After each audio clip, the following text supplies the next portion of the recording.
Okay,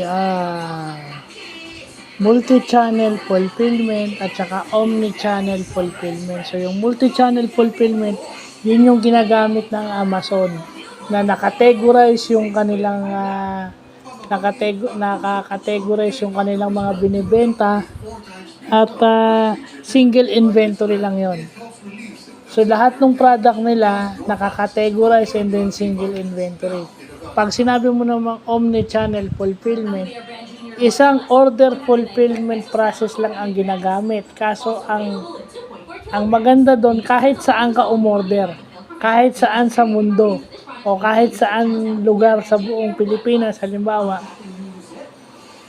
yun ang advantage. Kung kahit saan ka umorder, yun pa rin ang order fulfillment process na ginagamit. So yan, yan yung difference ng multi-channel fulfillment at yung omni-channel fulfillment. So yan yung importanteng nalalaman natin.